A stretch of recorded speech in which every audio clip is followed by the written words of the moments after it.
King Jr. holiday celebrates the life and legacy of a man who brought hope and healing to America. We celebrate this morning in celebration of the timeless values that Dr. Martin Luther King taught through his example. The values of courage, truth, justice, compassion, dignity, humility, and the service so radiantly defined Dr. King's character and empowered his leadership. On this day, on this holiday that we'll be celebrating, we will be commemorating the universal, unconditional love, forgiveness, compassion, empowered by his revolutionary spirit.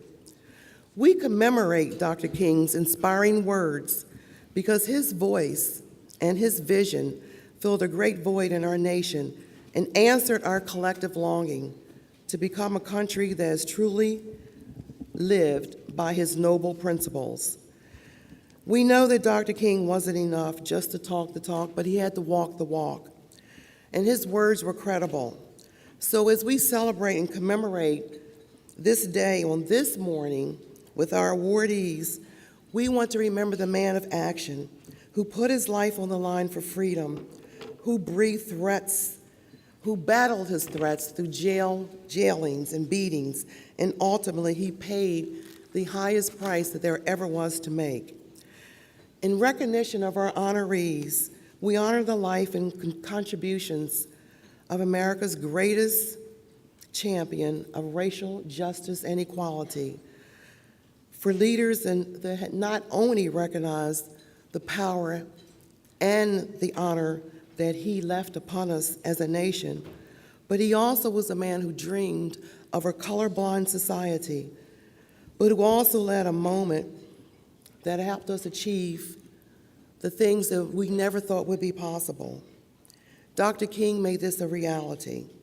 On this morning, as we celebrate the great works being done by our honorees, let's truly celebrate the values of equality and tolerance and interracial compassion for our sisters and brothers, and embrace one another for the things that King so compellingly expressed in his great work for America. Our compassion for tolerance and love for one another should not be a home run hit for 1 year or a kumbaya moment to reduce our anxiety for merely tolerating one another, but rather let's work together truly to reduce poverty, homelessness, and eradicate racism and violence. And let's bind meaningful faith together so we can contribute to a stable and beloved community. As we move forward beyond the morning hours with our Living a Dream awardees, let's share our personal commitments and our service to humanity and mankind. And may we follow Dr. King's dream. And let us pledge, if you haven't already, to serve humanity, to promote his teachings, and carry forward his legacy into the next century.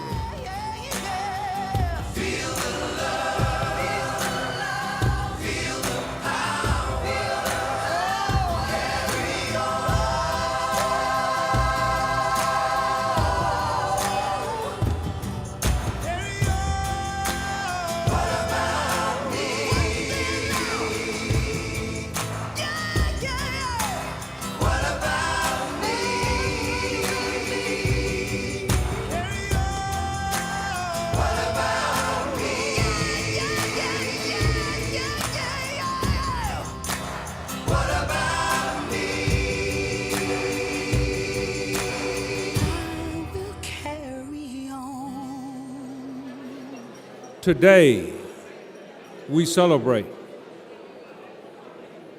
We ask that you continue to recognize the efforts of the individuals on whose shoulders we stand as we honor one of God's best, Dr. Martin Luther King, Jr. Again, we welcome you to this 29th celebration of the life, commitment, achievements, and indeed the death of a servant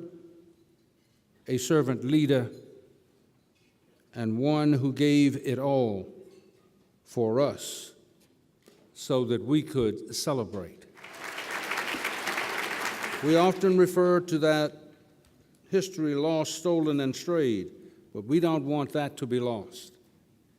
And we are privileged this morning again to have with us another young person. I refer to folks as young because I'm now an OG.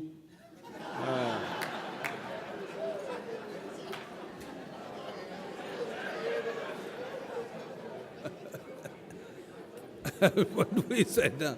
Proud of it, and glad to be here. And also, let me give you a little bit on the English grammar. OG, that OG is gender neutral, so it doesn't just stand for old guys. It also goes for the very best of our old girls. But I can, refer to these folks as young because they are the ones who are continuing to carry the torch.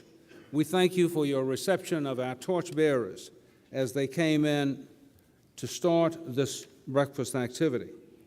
Those are the people that we are passing the baton to. Those are the individuals who must carry on from this point.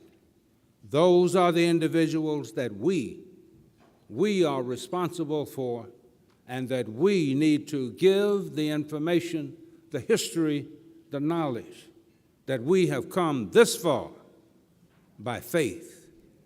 We did not achieve where we are today by other than hard work, dedication, and faith in a living, true, supportive God.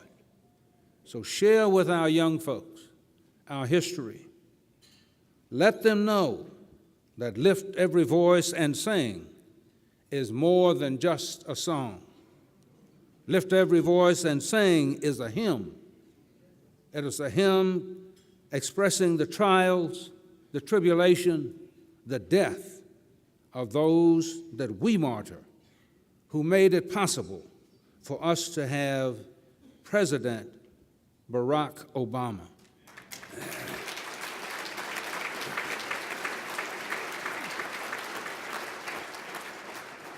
And supporting that effort of our youth and passing the baton right here in this city of Phoenix, I refer to him as one of the best. If you don't, that's your issue. But I refer to him as the best because I know, not just from an elected official standpoint, but also from the standpoint of caring for people and supporting this holiday, is the mayor of the city of Phoenix. He's with us again. Show your love for Mayor Greg Stanton. Mayor.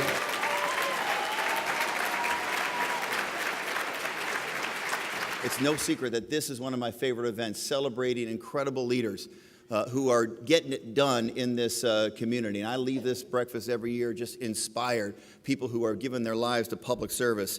It is a testament to you and your work. And it's also an opportunity for us to reflect on Dr. King's legacy together, and for us to honor those in our own community who best exemplify his life and legacy and his work. Our nation lost Dr. King almost 50 years ago. And in so many ways, we've had a difficult time as a nation since then. And isn't it true that certainly over the last year here in America, we could have used his leadership, his life, his lessons. We could have used Dr. King. Those words that Dr. King wrote from his jail cell in Birmingham, we have to hold those words close because, yes, we all know and agree that an injustice anywhere is a threat to justice everywhere. Dr. King was right then, and he is more than ever right today. What happens anywhere in the United States or across the globe that is an injustice affects us right here in Phoenix, Arizona. That march towards justice, we have to keep it going. We have to break down barriers. We have to continue to build trust among each other. And we have a lot of work to do, but I'm proud of the direction we're going here in Phoenix. When we have faced our own challenges, we have stood strong with a commitment to equality and justice. For a second year in a row, for example, the City of Phoenix earned a perfect score from the Human Rights Campaign as they judge cities around the country. That's something that myself and the council are very proud of and our community should be very proud of.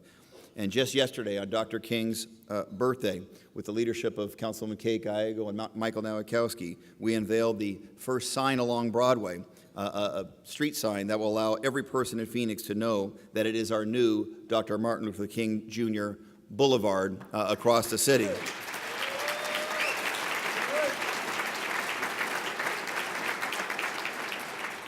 It's not just a street sign, it's an important landmark in our city. A landmark that will give every person who drives along Dr. Martin Luther King Boulevard a chance to pause and remind themselves and ourselves of what he stood for. This was a mark of progress in our community effort that wouldn't have been possible without strong leaders standing up for what is right. And that commitment to justice is all around us. It's in this room, it is in this community. We see it in the work of today's amazing honorees. And I want to, as mayor, congratulate each and every one of you, and most importantly say thank you. Thank you for inspiring us to work harder, to be better, and to always stand strong in times of challenge and in controversy. You serve a cause that is greater than any of us, and you, today's honorees, make City of Phoenix the very best it can be. We do want to acknowledge and give our heartfelt thanks and appreciation for their sacrifice and for their paving the way and plowing the road for us. You saw these gentlemen, some of you did, when they came in. They were adorned so gratefully but outstandingly in their loving red. And these folks paved the way for us who serve now in our Air Force and our different forces, who served whether we were in Vietnam or whether we were in World War I, but certainly if you were in World War II, or if you know anything about World War II, you know the most outstanding airmen and the folks who had the best record for defending our country are represented here today by the Tuskegee Airmen. Thank you.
In my early experience, I questioned whether people were capable or willing to change.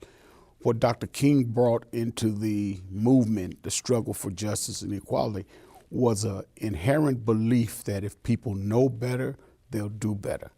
And I saw it happen. And so from that point, that was the foundation of my approach to working with diversity and other challenges, that if you can enlighten people, you can appeal to their moral, their sense of justice, their sense of fair, but if you can enlighten them, put that package together and enlighten them, they will do better. And I watch people do better. After the march in Washington, I saw my own life take shape by people who had been enlightened and had decided to do things differently, and not just differently, but better. Probably the high point of my career was the diversity challenge, and that was to get groups to not have outsiders and insiders, privilege and oppression, but to let the workplace be a place where the diversity could be synergized to produce more, to have more unity, and that I was able to accomplish throughout the country, really, and I'm proud of that. I thank God for the opportunity. Thank you, Ann, Dr. Blue, Brenda, the chair of our breakfast, and our MC, Ann. I thank Emmett Boyd, who was sitting behind me at church one day, and he said, "Brother Dix, I need your resume. I'm going to nominate you for something." So I'm grateful to Emmett for that. I would like to thank God for the opportunity to stand here this morning and share with you. I almost wasn't here when that young man started singing. I almost had to run out of here. My Baptist folks know what I'm talking about. I thank God for, in my life, that He provided me with a sense of purpose, protection, provision for the challenges that I faced throughout my life. I thank the community here in Phoenix that accepted me 36 years ago. They allowed me to come here and join forces with Judge Gene Williams and Dr. Blue, Councilman Goode. They adopted me and allowed me to become part of this community, and I'll always be grateful for that. I thank my two church families, First Institutional and now Pilgrim Rest, my pastors at both of those facilities, for supporting me in what I engaged in. I thank Arizona State University, who allowed God to use them to relocate me here in the Valley. And I'm going to be brief. I just want to tell you a couple things. You heard in my video that I've been doing diversity training. I have over the last 30 years. Got out there early before it was popular as it is now.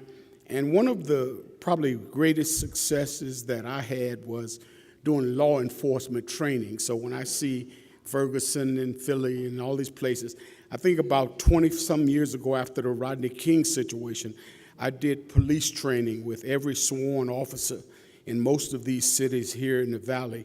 And it was quite a challenge, and probably the high point of that training was recently I received a letter from a police officer who was retiring. Now, you know, in education and training, you never know what impact you've had. So my students, I see them sometimes, they go, "Oh, you helped me out 20 years ago," whatever. But this particular police officer said, "I talked about you so much, Mr. Dix, that somebody told me to Google your name and see what comes up." So he wrote me a letter and said, "If you are the gentleman that trained our police department, I owe you a debt of gratitude." He said that he applied the principles of diversity and equality and justice and respect for diversity, and he said that it made him quite a police officer. It turned his practice around, and he became known as the special cop in his particular city who could deal with diverse issues and cultural issues as well. And so I thank God for that letter.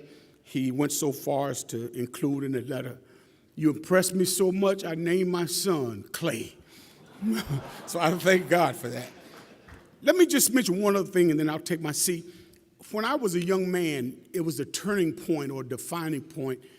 Racism and oppression, my brother here, we had some decisions to make about which way we would go.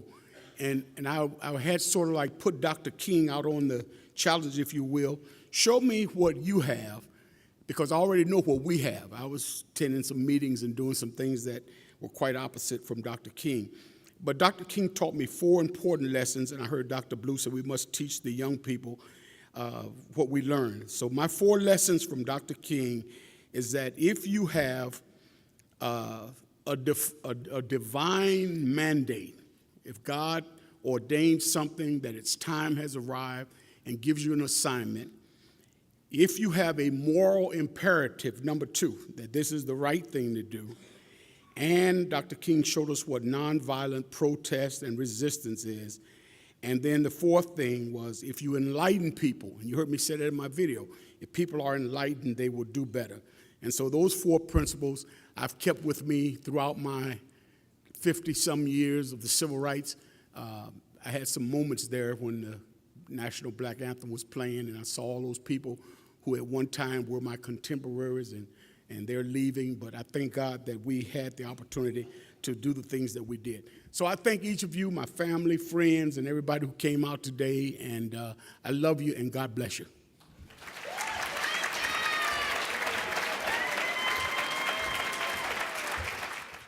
Dr. King's work means a great deal to me. I have the utmost respect for what he's done and who he is and what he represents. I think one of the most pivotal quotes that represents Dr. King's work is, he asked a question. He said, life's most persistent and urgent question is, what are you doing for others? And so I live my life that way, in trying to catapult it into a direction of serving others in my community, at work, in many different facets of my life. I think one of the most admirable things that I love about Dr. King is that he lived what he believed. So he was a doer of the word. He talked a lot about biblical principles, making certain that you lived what you believed. He talked about servant leadership and making certain that your convictions were lined up with your practical application, your behaviors, your communication skills. And so those are some of the things that I admire, I respect, and I really try to emulate in my everyday life. Good morning, everyone. I'm honored to be here today. I want to take the time to acknowledge and thank Dr. Jean Blue and the committee members who nominated me and selected me, and also Mr. Williams, who placed the nomination. I'd like to include the words of Dr. King when he said, if you want to be important, wonderful. If you want to be recognized, wonderful. If you want to be great, wonderful. But recognize that he who is greatest among you shall be your servant. And today, we all are here as your servants. None of us stand alone. There are always great people who stand alongside us. I would not be the person that I am today without this pivotal person who is the first Black justice in Louisiana in our ward, and I have to acknowledge her, she flew here to be with me here today, who taught me how to believe and talk the walk and live the dream, and that is my mother, Justice Barbara.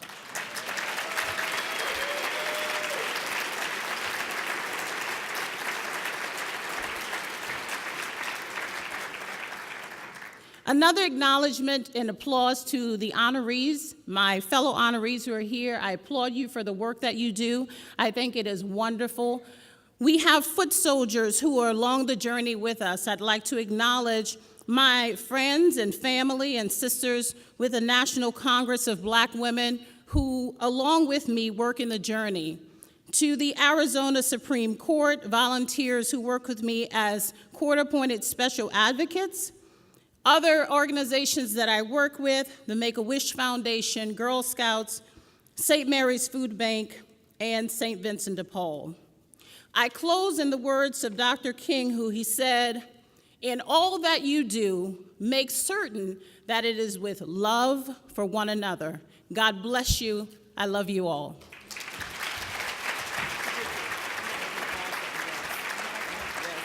I was inspired by Dr. Martin Luther King Jr. first through my uncle, activist Dick Gregory. He worked and marched with Dr. King. He taught me the importance of the civil rights movement and introduced me to Dr. King's work and his many speeches. The speech that had the greatest influence on my life was delivered on August 11th, 1957, at Dexter Avenue Baptist Church in Montgomery, Alabama. On that Sunday morning, Dr. King talked about the negative effects of being self-centered and how to overcome it. He also said that an individual has not begun to live until they can rise above the narrow confines of individualistic concerns to the broader concerns of all humanity. Throughout my life, I have been committed to helping others. Let me just first praise and thank God for the seed that was planted in me for the work that I do now. That seed that was planted at birth. My passion to help others grew from my journey through the projects in St. Louis, Missouri, where I felt seniors were not always treated well. Dr. King's speech inspired me at a young age to want to help others and make a difference. I'll never forget Miss Fanny. I was 8 years old then. Miss Fanny was 80 years old. She was a neighbor, and she lived on the 5th floor in our apartment building. It was a hot Sunday afternoon, and all the kids were playing. Miss Fanny returned from grocery shopping to discover the elevator was broken. As she struggled to carry her bags up the stairs, no one noticed. However, I noticed. None of the kids stopped playing to help Mrs. Fanny. I stopped playing and helped carry her bags. Believe it or not, they were filled with fresh fruits and vegetables inside her apartment. Before leaving, she pulled out her little white handkerchief. "Thanks, sweetie," and gave me a peppermint candy. "Here's an apple. An apple a day keeps the doctor away." Miss Fanny always talked about the value of fresh fruits and vegetables. Now let's fast forward 50 years plus later. Here I stand as the founder of Gregory's Fresh Market and our team continuing the act of service to over 6,000 seniors. So what are the odds of that happening?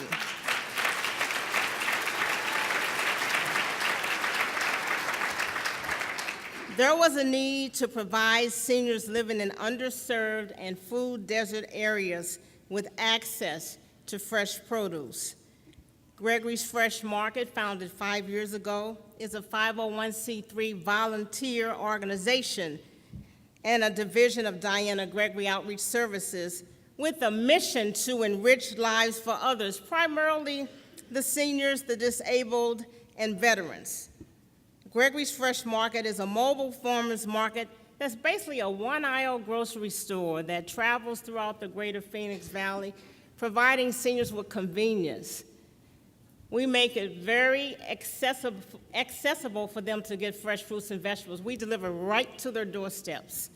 We give them their independence. There's so many seniors that are disabled and they can't get out to go to the grocery store. So they can come and don't have to ask anyone to take them grocery shopping. At this time, what I'd like to do is acknowledge those that make our programs possible. This last holiday, Gregory's Fresh Market was responsible for providing over 2,000 seniors with bags of fresh fruits and vegetables. That's our holiday program. I'm pleased and honored to accept this award in remembrance of Dr. King. I'd like to first congratulate all of our awardees. I'd like to thank the person that nominated me for this award, Sarah Pressler, who is the president and CEO of the Arizona Foundation for Women. I work with them where we create a better life for Arizona's women and children. I'd like to thank Mr. Gene Blue, the City of Phoenix Human Relations and Equal Opportunity Department. And I'm just so grateful for the many volunteers, friends, supporters, and sponsors Now, we depend heavily on sponsors, so where I go, they go. And I just want to acknowledge our sponsors, One Care by Care First, Southwest Airlines, Walgreens, Southwest Gas, Cox Communications, Girl Scouts, Arizona Cactus Pine, Arizona Foundation for Women, Marley's, Mesa Health Center, and the Arizona Informant. I say that because none of the things that we do would be possible without our sponsors. They play such an integral role.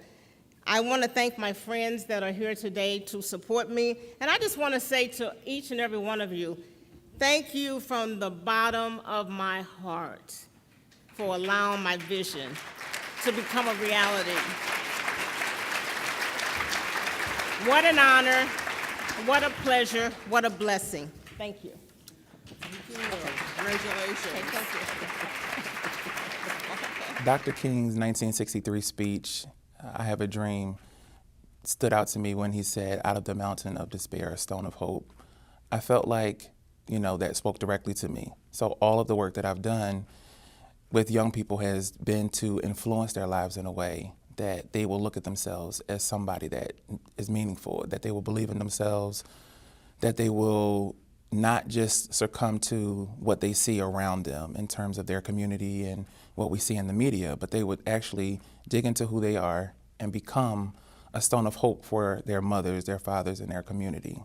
And that's why it's important for us to share this message in this room today and celebrate what the community has done, because if we look at the young people of tomorrow as the future generation, if we look at them and we see that hope in the mountain of despair, then they can impact our lives for purpose and impact our generation for tomorrow.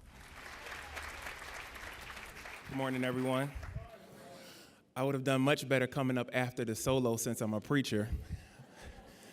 I would have been able to captivate the audience a little bit better, but I certainly thank God for an opportunity to receive an award on behalf of a man that has impacted the lives of not only us in this room, but the world. And so the work that I do on a daily basis with young people for Turning Point Youth Facility is to impact their lives for purpose by reaching to rescue and teaching to transform. And these young men are a part of the Arizona child welfare system, and they are abandoned, abused, and neglected, and they feel, some of them, as if they have nothing to live for. But the work that my team and I, that we do on a daily basis, is to allow them to believe in themselves, so that whether we impact them for 24 hours or for 3 years, when they leave us, they feel that they can continue to live on and accomplish whatever God has destined their lives to be. And one of the things that I like to let them know is that their destiny is determined by how they handle their turning point, which is why our organization is called Turning Point Youth Facility, because every one of us have had a turning point in our lives that have caused us to be able to accomplish the things that we accomplish. And when you have that support in those times of turning and the turning point in your life, then you're able to actually step up upon the things that would downtrodden you normally and rise to the occasion of accomplishment. And so the work that my wife and I do on a daily basis is devoted to the future of tomorrow. And that's why I say, out of the mountain of despair, we see it in the media, we see it on a daily basis, and it's publicized great, but there is a stone of hope in all of our communities. And if we invest into our young men, because the young men across this world have not globally impacted good statistics, but if we impact them one by one, we will see a change in our future of tomorrow. The church that I founded over 10 years ago, we give back to the community on a daily basis, and we serve more than 1,500 individuals a month by giving them food in partnership with the United Food Bank. And one of the things that I tell the church on a daily basis is that we're no greater than the people that we help. And when you realize that that could be you, then you can deal with individuals with much more compassion and love. And we have to learn that when you look at other people as yourself, then you'll treat them the way you want to be treated. And so I'm just honored this morning to receive this award. I thank my wife. I thank my mother for being here. I thank Dr. Blue, the City of Phoenix, Dr. Hart for nominating me. And I thank, most of all, my two sons, who I will live an example for and leave a legacy to. God bless you.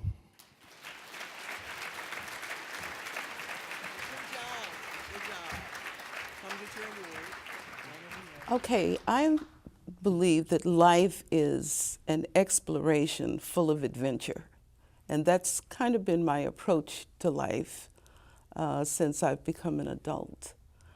I first saw Dr. King at Arizona State University. I was a student there at the time.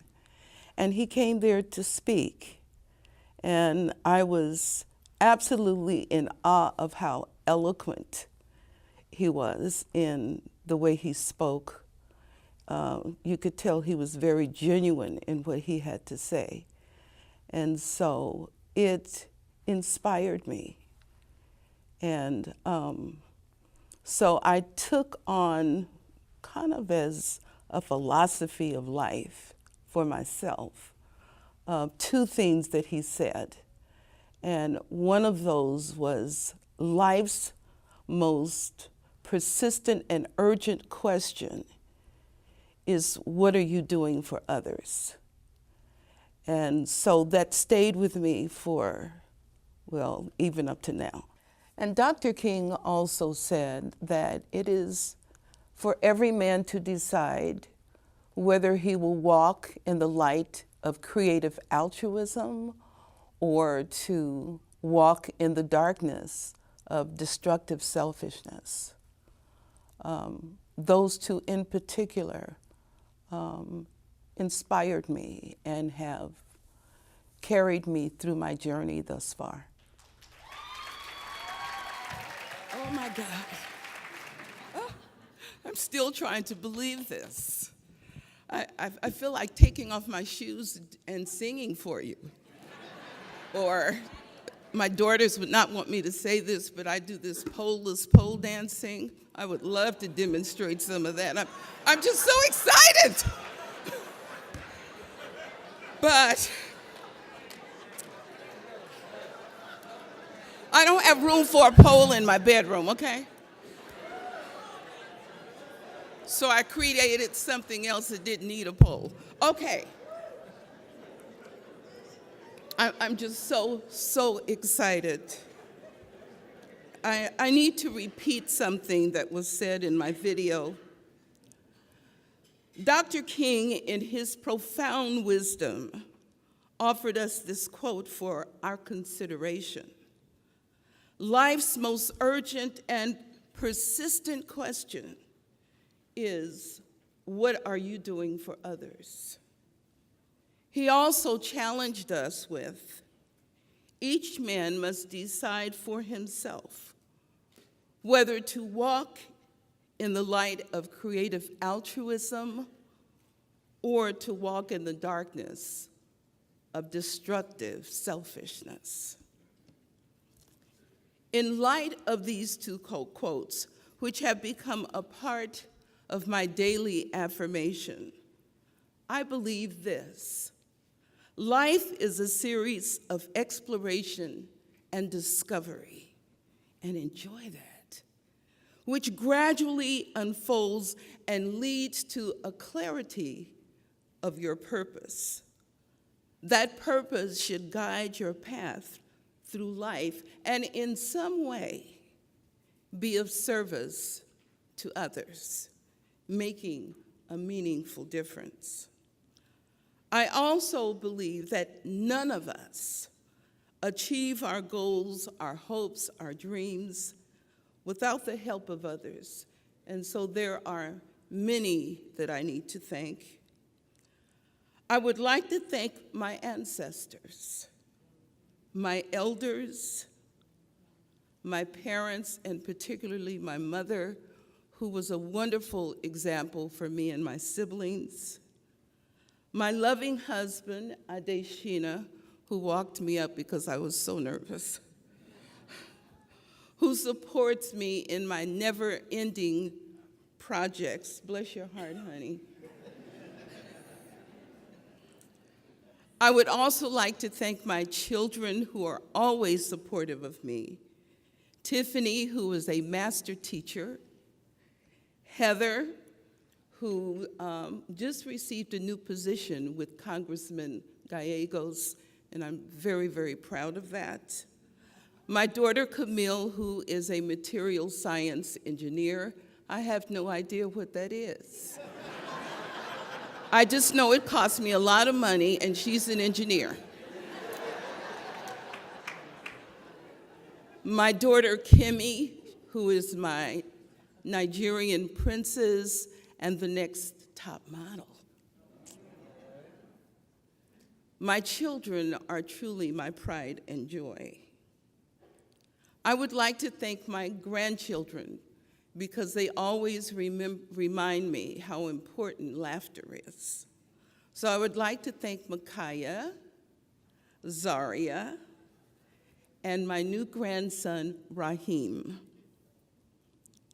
I would like to thank my brothers and sisters, and particularly my brother Michael, who is here in the audience. He has the most wonderful sense of humor, and even though he's a pastor, he calls me with some of the best jokes. I'm especially grateful for dear friends like Mrs. Bernice Barnes, who has been a vital part of my purpose and my spiritual journey. Miss Brenda Williams, who has stood by me since the 7th grade. Thank you, Brenda. Bless your heart. And really, I'm not as crazy as I really seem. We've also been partners in crime. One of my best friends, Miss Sandra James. My sister Gladys, who is my friend and my confidant. The late Dr. Reverend George Brooks, who was my pastor for a time, but was a wonderful example to us. To Ms. Fatima Halim for her inspiration, and Leah Landrum, who is always there to support me in all that I do. I would also like to thank my students who made teaching a joy. They said to me one day, Ms. Newman, you know what, your teaching style is so different that we've decided you're crazy. And I said, well, guess what? I am crazy, and they hired me anyway, so you're stuck. I would like to thank the food ministry staff at Greater Bethel AME Church, who are unbelievably dedicated, the members of our Love in Action program, and a special thanks, very special thanks, to my pastor, Reverend Sherilyn Lastly, who was a wonderful example of living by faith and trusting God. I am deeply humbled by your acknowledgement of my work. This award will be a daily reminder to me that serving others is indeed honorable. We truly are our brother's keepers. Choose to walk in the light of creative altruism and ask yourself often, what am I doing for others? I am deeply grateful for this honor. I thank you, and to God be the glory.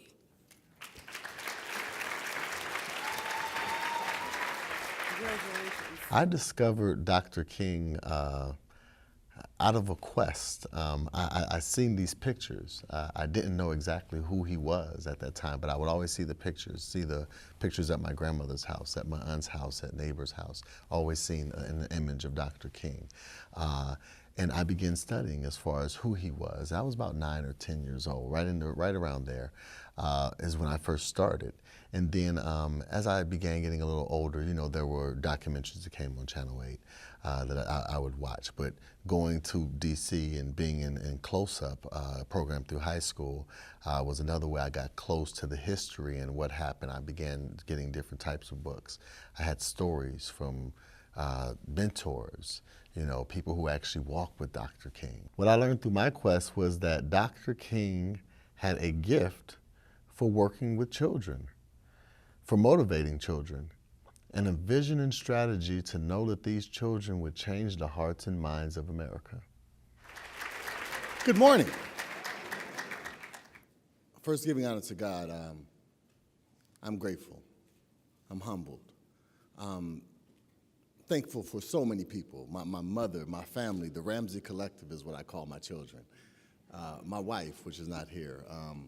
My mentors.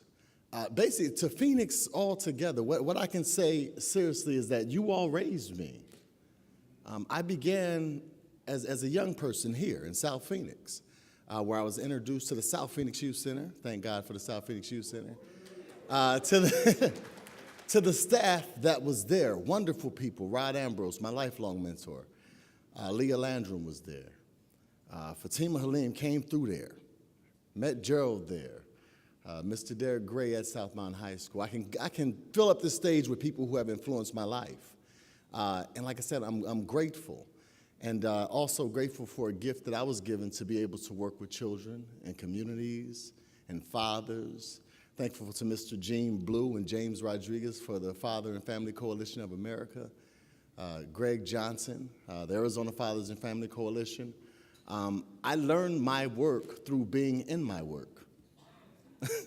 My first job was as a teen, the South Mountain YMCA, with the Stella Reese, the Reeses, Armando, Fernando. They hired me at the age of about 15 to be a mentor to other young people. And I never really left the field.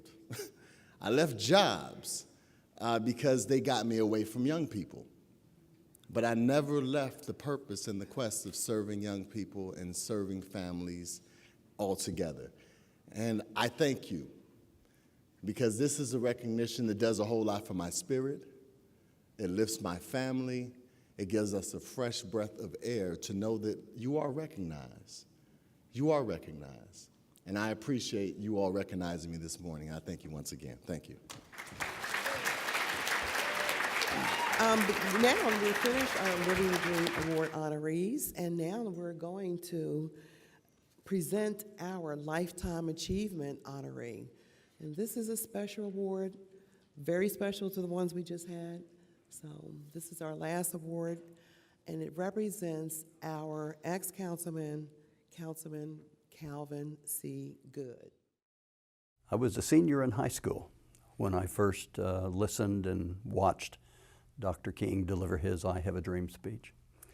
That grabbed me, and it led to my involvement with a number of other youth, church youth, in seeking signatures on a petition to override a city ordinance in a small town in Kansas that had been established soon after the Civil War that forbid darkies, mercy, can you believe, being in the city limits after dusk. What was stunning to me about that wasn't the response to the seeking signatures on the petition, but how the residents of the small town, including members of local churches, how they responded.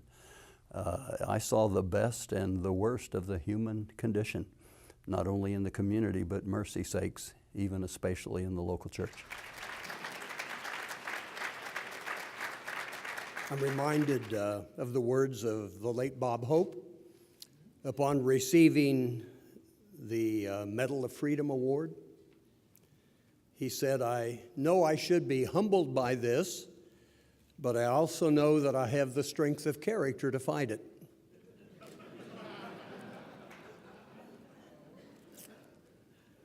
Two of the recipients have expressed their humility, and it was entirely authentic. Might not be if I dared to name it. Maybe that's why my grandmother said to me more than once, "Kelly, for you, humility will be that one quality when, if you think you have it, it probably means you don't." Mercy be. But I am enormously grateful.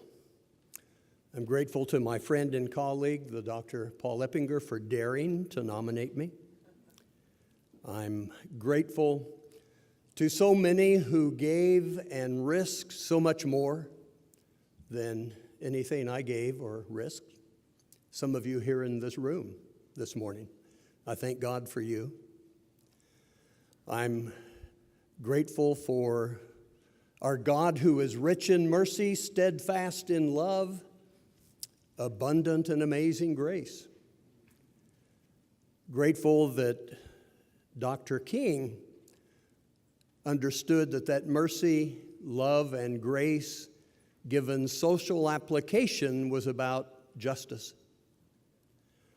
Grateful to a God who early on called me, time and again equipped me for life and faith and for ministry with a passion for seeking justice, especially for the marginalized. I'm grateful to Tex Sample, who taught me how to be a change agent. Grateful to Charles Boffman and Harold Beck and Lindsay Farrago, who taught me that in our Judeo-Christian tradition, biblical justice is heavily biased. It's partial. Lady Justice has the blindfolds off.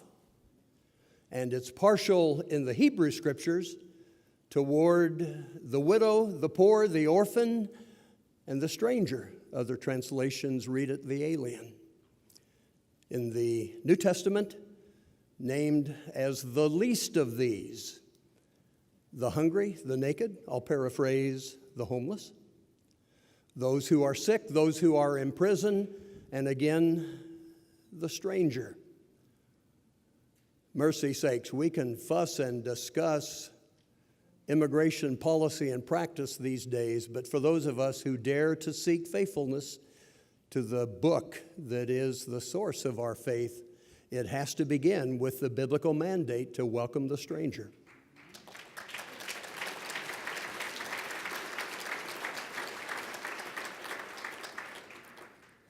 I'm enormously grateful to layfolk and clergy colleagues over the years in congregations and conferences with whom I was blessed to share ministry, who so often led me and taught me. These days, I'm grateful for the precious folk at the UMOM New Day Center homeless shelters. The residents, precious people. You know that in God's kingdom, they go to the front of the line. And I am so privileged to share ministry with them. I'm grateful for the amazing volunteers who share in that ministry. Grateful for committed and caring and creative, skilled staff that are there because they want to serve. A Lifetime Achievement Award. I'm feeling older this morning. Still, I'm grateful for the privilege. I thank God for the blessing and being able to labor in the vineyard all day long.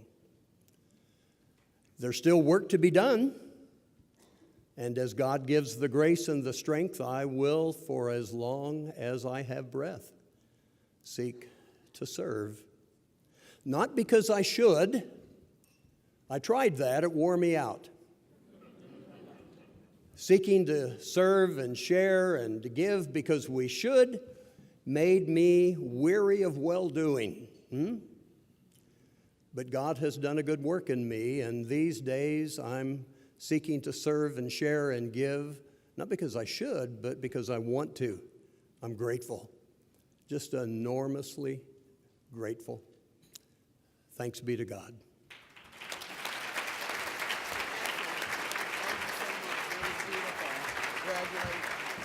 Certainly, I'm very pleased. You all are here, and I'm glad that I'm able to pass this torch on to a man who has demonstrated that he's most worthy. Thank you, Dr. Bender. Over here.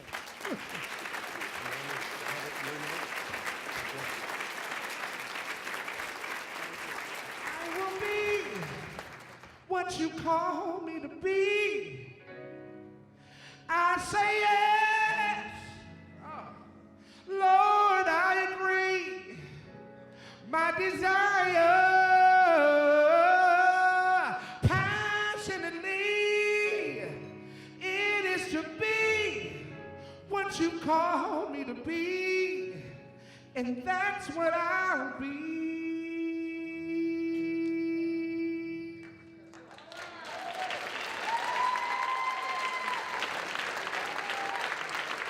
I am very proud to live in a district that is going to be led by our new Congressman, Ruben Gallegos. It's not often that you have that kind of leadership, but today in 2015, going forward, and for 2 terms we know already, Ruben, we look forward to having you lead us. We're anxious and excited about your election, and we're excited about your inauguration yesterday. So can we please stand and congratulate our new Congressman, Ruben Gallegos. There's one thing I know about Arizona. The most dangerous territory is to be the speaker between the audience and the door. So I will try not to be that guy. And lastly, secondly, it's also very difficult to follow the OG because he pretty much took everything I wanted to say. I actually have my notes here about standing on the shoulders. I even had something about no day off, make sure service, you got that. I was going to mention Tuskegee Airmen. I myself was in the military. You got that away from me, too. I think you mentioned something about the Black National Anthem. I was actually going to talk about that, too. So let's see what I got left here. Okay.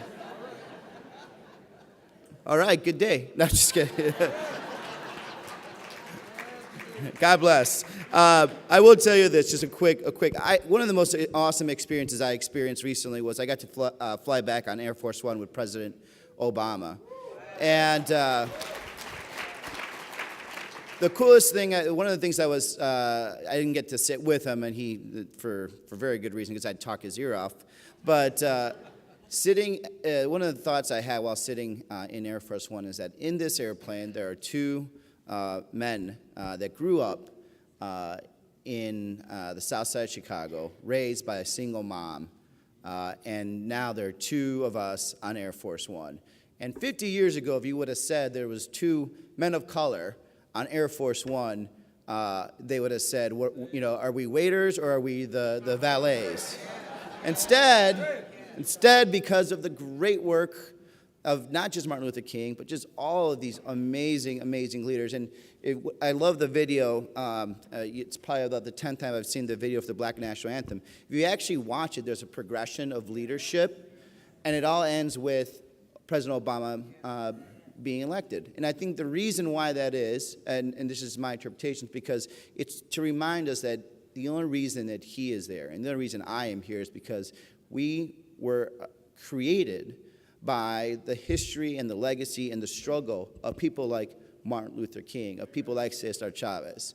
And so when I found myself on that Air Force One and knowing that in the front is the first African-American president of the United States, it really, really made me feel like, I am lucky to live in this great country.